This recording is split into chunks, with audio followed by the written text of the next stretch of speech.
கிட்ட ஒருத்தர் வந்து நைட்டில் நல்லா கண்ணு தெரிகிற உயிரினம் எதுன்னு கேட்டால் நீங்களாம் என்ன சொல்லுவீங்க? ஆந்த வவால் இந்த மாதிரி தான் அவனை சொல்லுவோம். ஆனால் நான் சொல்கிற இவனை நீங்கள் யாருமே கெஸ் பண்ணியிருக்க மாட்டீங்க.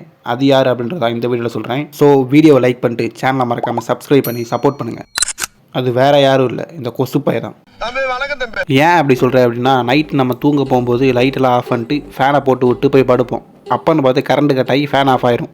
அடுத்த 10 செகண்டில் எங்கேருந்து வருவான்னு தெரியாது, நம்ம காதில் வந்து காணா பாடிட்டு இருப்பான்.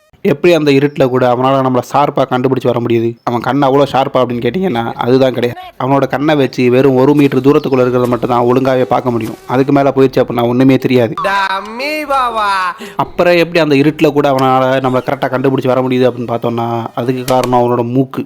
இந்த மூக்கில் இருக்க சென்சிட்டிவ் சிஸ்டம்னால நம்ம மூக்கிலிருந்து வெளியே போகிற கார்பன் டை ஆக்சைடை 50 மீட்டர் தூரத்தில் இருந்தாலும் அழகாக எந்த டைரக்ஷன் வருது அப்படின்றத கண்டுபிடிக்க முடியும். அது மட்டும் தானே அப்படின்னு கேட்டிங்க அப்படின்னா, நம்ம மனுஷப்பைய உடம்பு சும்மாவே ஹீட்டை ப்ரொடியூஸ் பண்ணும். அந்த டைமில் ஒரு கொசு நம்ம உடம்புல இருந்து ஒரு 5 மீட்டர் தூரத்தில் தான் இருக்குது அப்படின்னா அதால் நம்ம பாடி டெம்பரேச்சரை ரொம்ப ஈஸியாக கண்டுபிடிச்சிட முடியும். அதை வச்சு நம்ம ஈஸியாக கண்டுபிடிச்சிடுவோம். இன்னொரு படி மேலே போய் ஃபேன் ஆஃப் ஆயிடுச்சு அப்படின்னா நமக்கு புழுக்கமாக இருக்கும். புழுக்கமாக இருந்தால் நமக்கு வேர்வை வரும். அந்த வேர்வையில் இருக்க லாக்டிக் ஆசிட் வந்து பார்த்திங்க அப்படின்னா கொசு பையில் தன்னால் தன் பக்கம் இழுக்குமா. ஸோ அதனால் அந்த ஸ்மெல்லை வச்சே நம்மளை ரொம்ப ஈஸியாக கண்டுபிடிச்ச முடியும். ஸோ இதை வச்சு நமக்கு என்ன தெரியுது அப்படின்னா, கொசு நம்மளை பார்க்குறது கண்ணெல்லாம் தேவையில்லை, நம்ம மூச்சு விட்டோம் அப்படின்னாலே போதும் நம்ம எங்கே இருக்கோம் அப்படின்றத அக்யூரேட்டாக கண்டுபிடிச்சிட முடியும்.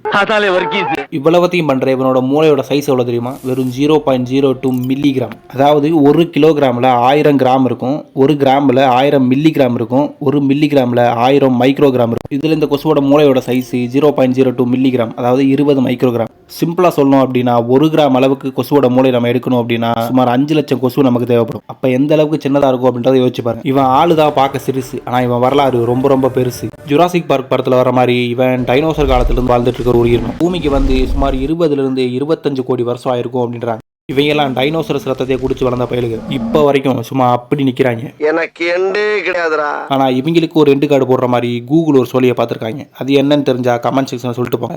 தெரியல அப்படின்னா கொசுன்னு கமெண்ட் பண்ணுங்க. அடுத்த பார்ட்டில் நானே சொல்கிறேன். திரும்ப மூளை வச்சிருக்க கொசுவை இவ்வளோ பண்ணும்போது இவ்வளோ பெரிய மூளை வச்சுக்கிட்டு சோம்பேறித்தனமாக உட்காந்துட்டு இருக்க உங்களோட ஃப்ரெண்டுக்கு இதை ஷேர் பண்ணி விட்டுட்டு மறக்காமல் சப்ஸ்கிரைப் பண்ணிட்டு போயிருங்க.